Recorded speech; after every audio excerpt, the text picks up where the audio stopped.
Welcome. You're listening to the Bump Podcast, a place for believers of the unexplained, monsters, and paranormal. I'm your host, Bo Kennedy. Join us as we go face to face with what goes bump in the night.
This was not any kind of delusion or, a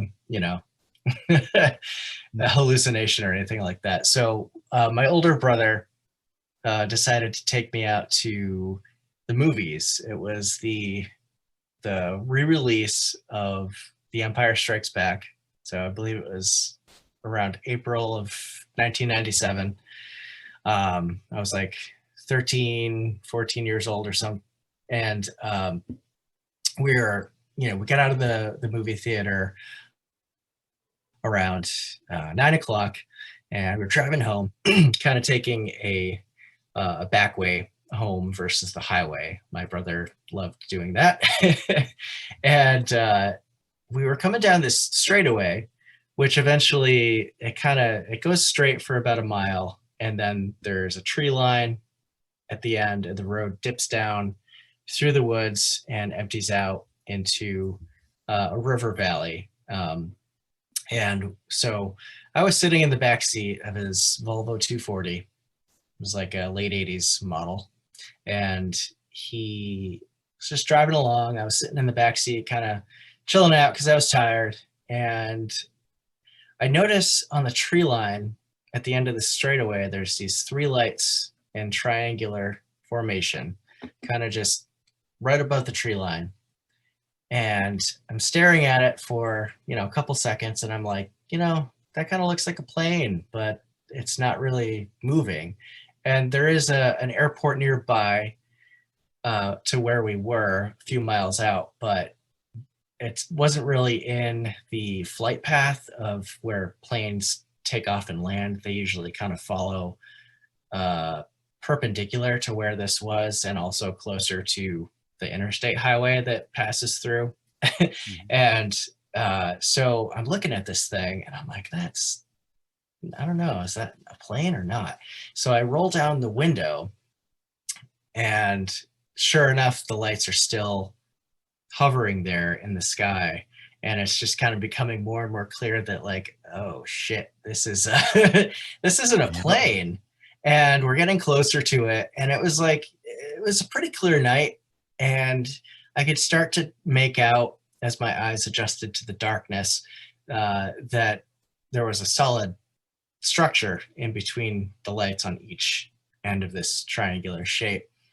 And I'm kind of signaling to my brother, and he's like telling me to shut up. And I later found out years later at a family gathering that he had actually seen it too.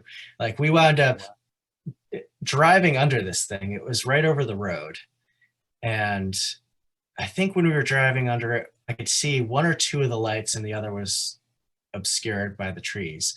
And I just remember kind of looking up at this thing like something out of Close Encounters of the Third Kind, right? Yeah.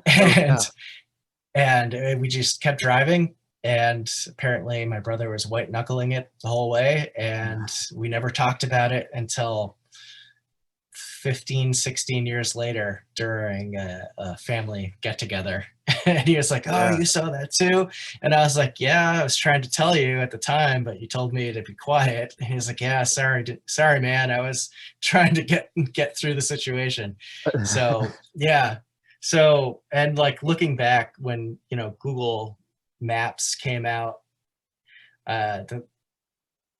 the thought of this UFO popped into my head one day, and I was like, maybe I can remember exactly where the lights were placed, and I can figure out what size this thing was.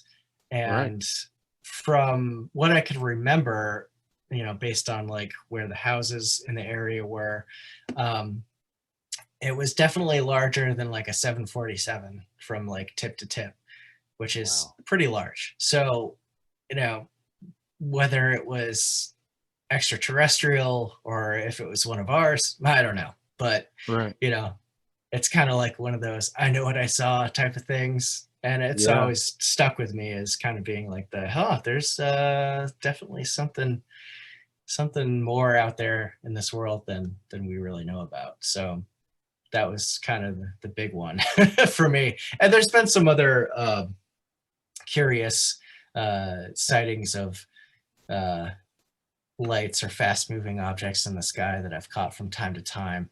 When I was about 8 or 9, I grew up with a pool in the backyard of my house, and I was out swimming. It was probably like 8:30, 9 o'clock at night, and my mother and her best friend at the time were out there, smoking cigarettes and chatting and making sure I wasn't gonna, drown. And I remember kind of, dive underwater, come back up, and we had bats around the property. So sometimes they'd dive bomb the bugs and you're like trying to dodge them going underwater. I remember coming back up from being underwater and looking out into the woods around my house. And all of a sudden I saw this like amber glowing orb